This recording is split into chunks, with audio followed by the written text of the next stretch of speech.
Welcome back, Jayhawks. Excited to have our last interview for this week with Allie Wielansky, the Director of Media and Administration for the Missouri Valley Conference. She's a 2016 grad of our program, and excited to talk to her today about her path to where she's at and what she's doing now and her role with the MVC. So, Allie, maybe just start with March 12th, crazy day in sports. You were about to begin the women's basketball tournament for the MVC, and obviously, like everything else, you canceled it a couple hours before games were about to begin. Can you just maybe walk us through that day and what happened from start to finish on the 12th? Yeah, absolutely. It was insane, true chaos. Like you said, it was honestly just like hours before, moment to moment. We went down on Tuesday to kind of like get everything set up, get everything up and running. And we had no idea that this was going to happen. Like the Valley women's basketball program had one of the best years that they had in the history. So we obviously wanted to do everything in our power to give them their postseason play that they deserved. Wednesday night was kind of the turning point when the NBA postponed their season. Sure. That was kind of when we realized that there was definitely going to be some trickle-down effect, and it could probably happen at conference championships, NCAA tournament, that sort of stuff. But I was actually running the championship for women's basketball because some of our staff was back in St. Louis getting ready for the NCAA first and second rounds that we were hosting. So I was more on the op side of everything. It was nuts. I mean, from my standpoint, it was everything from like band and cheers, like dropping like flies. It was volunteers just bailing. Our ball kids, obviously, we didn't want them to come. Wednesday morning, our plan was to have the tournament still. Thursday morning, same thing, have the tournament, but just limit fans from coming in the building. And that was pretty much what it was going to be up until we got the news that it would probably have to switch on a dime.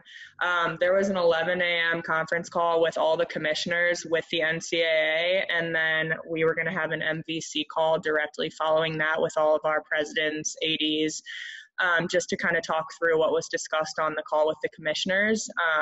And moments before that call, like honestly, probably 10:50, news broke that a bunch of the Power Fives were dropping their conference championships. And that was just super out of the blue. From that moment on, it was just like crisis management all over the place. I was getting calls left and right from people just like wondering what the status on our tournament was. People from St. Louis that I had worked with for the NCAA first and second rounds were wondering whether that was going to happen. And they were all answers we just honestly didn't have at the time. So after that call got finished, it was 11 o'clock.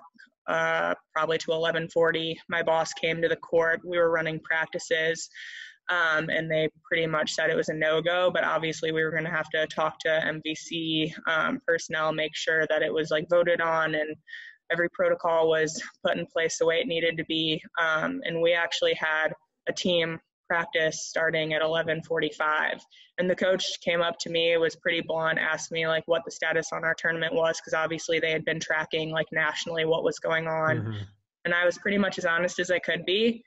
Told him that chances weren't looking good. We had a 12 o'clock call to kind of figure out what was going to happen, and she was really great about it. She rounded her team up and she said, let's just have fun. So they had like an inter squad scrimmage, shot half court shots, just kind of had, I guess, like a final team practice without them realizing it was going to be their last. Right, yeah.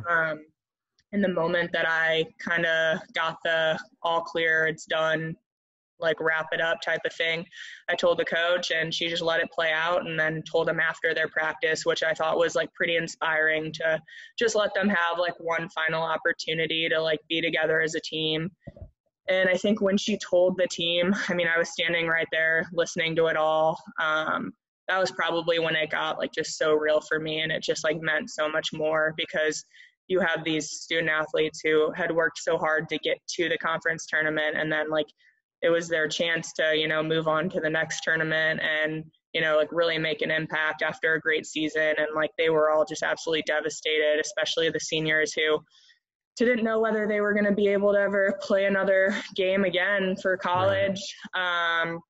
And I mean, that was tough.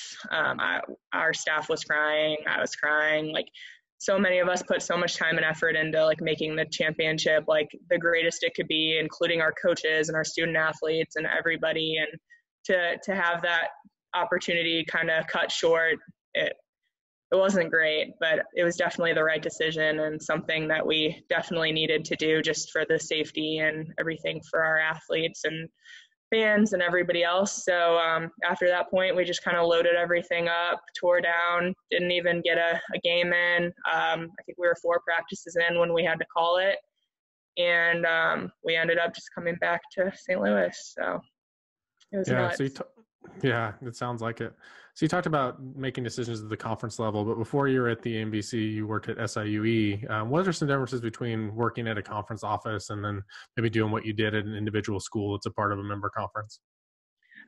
So there's definitely a lot more differences than I expected there would be. I always was really intrigued by working for a conference, but I guess I didn't really know the ins and outs of like what a conference office actually did, just because at the university level, I didn't really have any involvement aside from just going to the conference championships. But I would say probably the biggest difference is the involvement with student athletes. Obviously, when you're on a university campus, like your office is steps away from where they practice and study, and they're always around. So you kind of like build those relationships, and I guess you kind of have like more meaning as to like why you're doing what you're doing. At the conference level, you really only see your student athletes like when you're at the championships. Or when you're like traveling and at a game for a weekend. None of our schools are really close to St. Louis. Our closest one is about like an hour and a half away, so it's tougher to get to the games as often as we would want to. So it's more just like following games digitally as opposed to like being there in person. Other differences would definitely be like the relationship building piece. On a university, you are more tied in with the relationships on your campus and like internally with your athletic department. At a conference office, I mean, I have relationships with like a lot of the ADs, SWAs, faculty reps, just because I'm around them and doing work for them, coaches, you name it. So it's a bigger, a broader sense of like a network, I guess, that I've gained from being on that side. And like I said, like I really didn't know all of what a conference office did.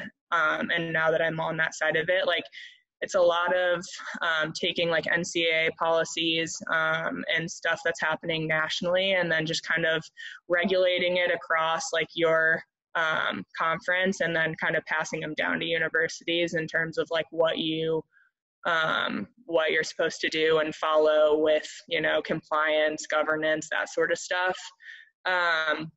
So yeah, it's a different piece. I've really enjoyed being on both sides. And I'm really happy to have been able to work for a university and now a conference office. Great. Let's go back to your time at KU. So outside of the department, the things you did in the department, what was the most helpful thing you did for your career while you were a student at KU?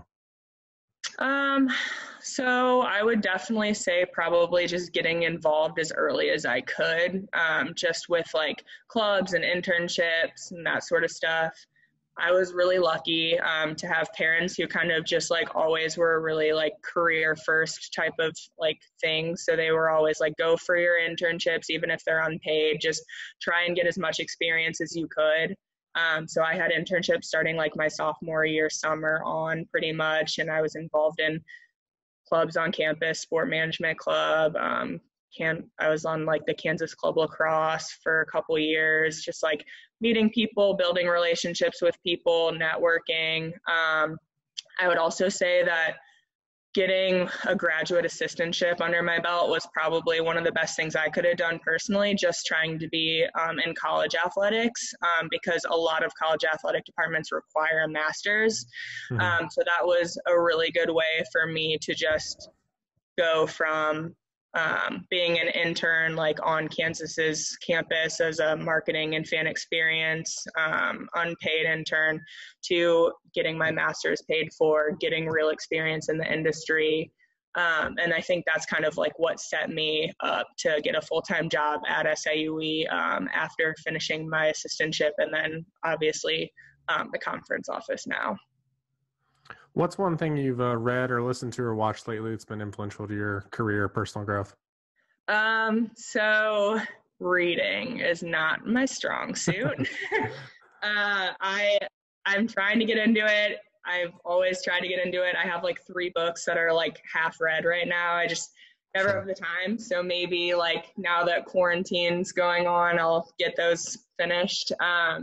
Podcasts are really big for me. I listen to like Oprah's Super Soul like every week, and it's always just like influential people that she brings on, and just their like path to where they are and how they're inspiring and helping others. I love that one. I listen to like Armchair Expert with Dax Shepard a lot. I just think it's really cool to like hear what other people are doing, kind of their past, how they got to where they are, that sort of thing. But right now, the most inspiring thing, hands down, I would say, is just like watching the news and seeing all of these like medical doctors, nurses, first responders, just like putting their lives at risk every day to save other people. I've read a lot of that, and I'm trying to stay up on that, and it's a really cool thing.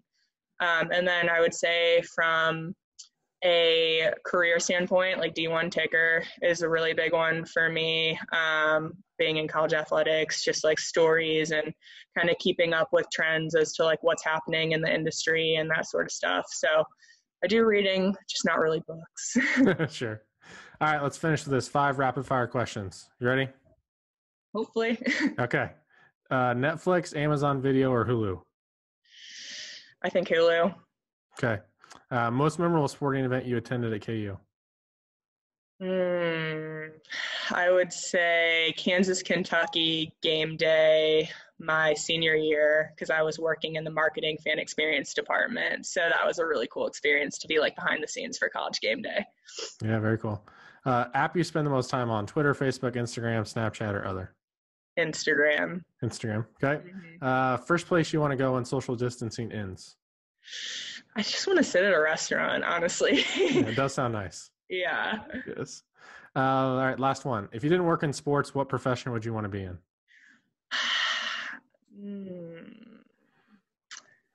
I think maybe hospitality. I kind of come from that background, really enjoy it. I like kind of doing events, planning events, being around that environment. Great. All right, Allie, this is fun. Thanks so much for your time. Stay safe and rock chalk. Yeah, same to you.